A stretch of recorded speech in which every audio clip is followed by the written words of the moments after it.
Nobody knows Chad Johnson. Nobody knows Chad Johnson. They only get to see the part on Sundays. They only get to see what's put on camera. I got where I am now. I squeezed through the crack by that much. I barely made it. What's really been your biggest obstacle? Chad. Myself. Chad Johnson established a pattern of self-destructive behavior as a child.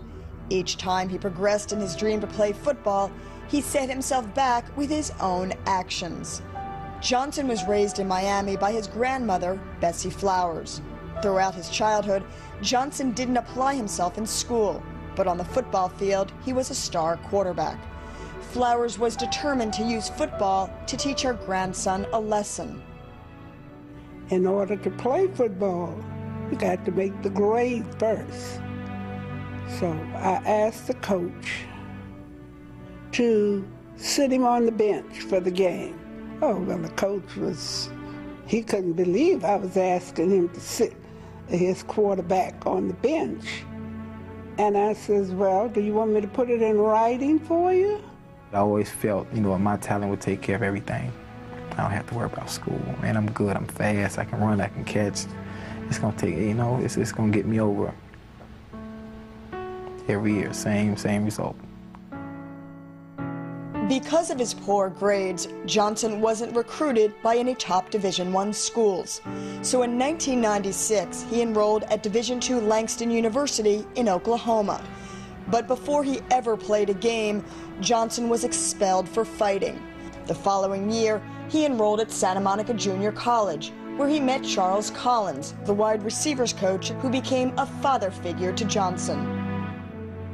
I used football as a carrot, and if he didn't do certain things, I wouldn't let him train with me. As their relationship grew, Collins taught Johnson the skills that made him a success on the field. But in the classroom, Johnson's failures continued, and he flunked out of school in 1998. He was almost to a point where he was not going to be playing football. Pretty much everybody had given up on him. And I was really sick of him. The minute you think he's got it together, he does something else. A year later, after being readmitted to Santa Monica Junior College, Johnson was charged with domestic violence after an incident with his then-girlfriend. I almost choked him, because it was like, you're there, and you're about to screw it up, you're about to blow it.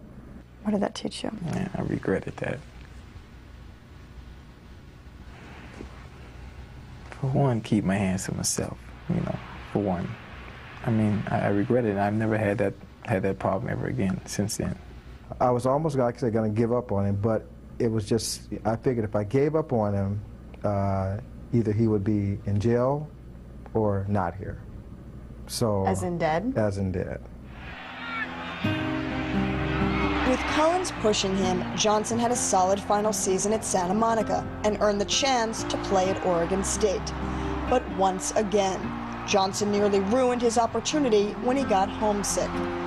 He wanted to come home, and finally I just told him, if you even think about it, I'd get on that plane and I would kick your, literally.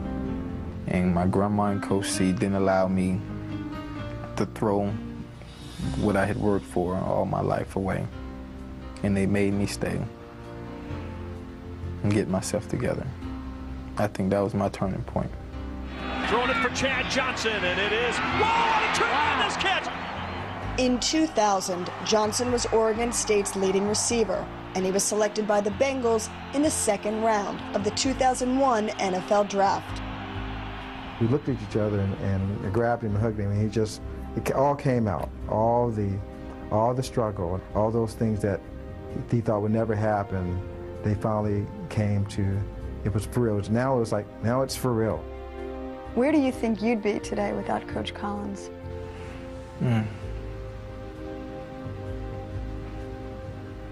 Not here. Nobody would know Chad Johnson. Nobody would know him. And when I think about it, it's, it's personal. He's, I'm proud of him now.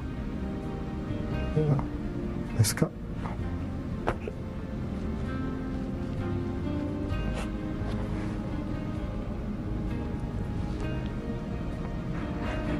yeah. What's making you so emotional? It's hard. It's rough. You know, that's I put more energy into him sometimes than I did my own kids. It's tough to talk about sometimes. I feel the same way. Because I cannot fail because of that feeling right there. I can't fail. I listen to Grandma, I listen to Coach C, period, and it worked. And it's been working ever since. Coach Collins and Grandma. Wow.